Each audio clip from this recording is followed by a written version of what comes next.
Di kesempatan ini saya akan menjelaskan tentang konflik agama dari mata kuliah konflik dan integrasi sosial, dan pada video kali ini saya akan menjelaskan faktor penyebab terjadinya konflik agama dan cara penanganan konflik tersebut, dan juga saya akan memberikan contoh dari konflik agama yang pernah terjadi. Nah, teman-teman, pada awal video ini saya akan menjelaskan penyebab terjadinya konflik agama, dan faktor penyebab terjadinya itu yang pertama, paham yang menodai atau menyimpang dari agama itu sendiri, dan yang kedua paham radikal, dan yang ketiga paham liberal. Jadi ketiga paham ini merupakan faktor yang mempengaruhi terjadinya konflik antar umat beragama. Nah, selanjutnya untuk menciptakan kerukunan atau kerukunan umat beragama, itu cara untuk mendapatkan kerukunan antar umat beragama itu, di sini saya akan memberikan sedikit gambaran, sedikit penjelasan bahwa cara yang pertama itu perlu adanya saling tenggang rasa, menghargai dan toleransi antar umat beragama. Itulah sangat penting bagi kita umat beragama, baik agama Kristen maupun agama Muslim dan juga agama lainnya. Dan yang kedua, tidak memaksakan seseorang untuk memeluk agama tertentu. Terus yang ketiga, melaksanakan ibadah sesuai dengan agamanya. Jadi itu adalah cara yang tepat untuk menciptakan kerukunan antar umat beragama. Nah, teman-teman, di sini pula saya akan memberikan contoh yang mana pernah terjadi konflik antar umat beragama. Dan konflik ini terjadi di daerah di luar Maluku, dan di sini dilihat dari tahun 2004 terjadi konflik besar-besaran antar umat beragama karena adanya penistaan yang dimulai oleh umat Salam, yakni umat Muslim sendiri, kepada umat Nasrani, yaitu umat Kristen.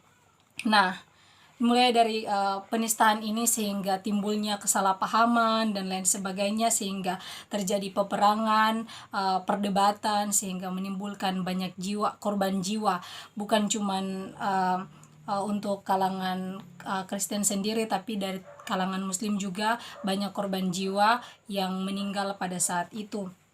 Nah, pada konflik berlangsung pula itu keterlibatan antara umat Katolik sendiri, yakni teman-teman dari organisasi kepemudaan Perhimpunan Mahasiswa Katolik Republik Indonesia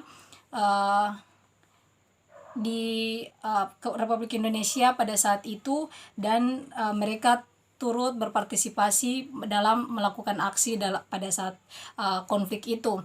Dan pada saat itu diketuai oleh saudara Yaniarus Peira, dan pada saat itu juga keterlibatan OKP ini dibantu oleh salah satu hierarki gereja, petinggi agama gereja di agama Katolik di tingkat keuskupan, itu Monsinyur Antonius Pain Ratu. Ya, pada saat itu beliau menjabat sebagai seorang uskup, dan beliau hadir sebagai koordinator lapangan dalam menangani konflik pada saat itu.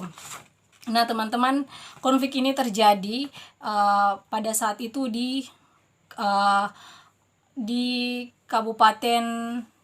kota Atambua, Kabupaten Belu yang bertempat di Nusa Tenggara Timur. Dan pada saat konflik itu berlangsungnya selama 3 bulan, dan dalam 3 bulan itu menimbulkan banyak korban jiwa, dan bukan cuma korban jiwa tetapi korban material dan lain sebagainya, sehingga banyak kerugian yang dicapai oleh masyarakat kota Atambua dan di sekitaran Kabupaten Belu itu. Nah, teman-teman, untuk menyelesaikan konflik ini, pemerintah kabupaten setempat bersama dengan petinggi-petinggi agama, yakni dari agama Muslim dan agama Kristen sendiri, berkumpul bersama-sama untuk berinisiatif untuk sama-sama saling mengakui kesalahan dan saling menerima kekurangan satu dengan yang lain, sehingga mereka bisa sama-sama saling memaafkan sehingga bisa berdamai. Dan mulai dari konflik itu masyarakat di sana mengalami trauma untuk banyaknya korban jiwa, kehilangan sanak saudara, dan juga kehilangan bahan material mereka, sehingga dari konflik itulah mendamaikan mereka. Sehingga mulai dari setelah berakhirnya konflik itu hingga sekarang, masyarakat di sana mulai hidup rukun dan damai. Kesadaran untuk toleransi antar umat beragama itu sangatlah tinggi. Jadi mungkin itu saja contoh konflik umat beragama yang saya bisa sampaikan. Konflik ini dari kota Atambua, Kabupaten Belu yang bertempat di Nusa Tenggara Timur. Nah teman-teman, dari konflik yang saya jelaskan tadi, maka kesimpulan yang dapat saya ambil dari permasalahan ini yakni toleransi antar umat beragama perlu diterapkan dalam kehidupan kita sehari-hari, karena berbicara soal kemanusiaan, kita adalah manusia, makhluk sosial yang hidupnya bergantung antara satu dengan yang lain, sehingga apabila terjadi konflik, maka sanak saudara kita, keluarga kita yang tadinya kita hidup saling berbagi, saling menopang satu dengan yang lain, itu akan sia-sia dengan terjadinya konflik ini. Maka itu jangan membuang-buang waktu dengan adanya memprovokator orang atau menista orang. Biarkan setiap orang berdiri dengan memeluk agama mereka sendiri, dan dari situlah kita saling membangun rasa kebersamaan dan menciptakan kehidupan yang lebih baik lagi dari sebelumnya. Mungkin itu saja yang dapat saya jelaskan. Sekian dan terima kasih.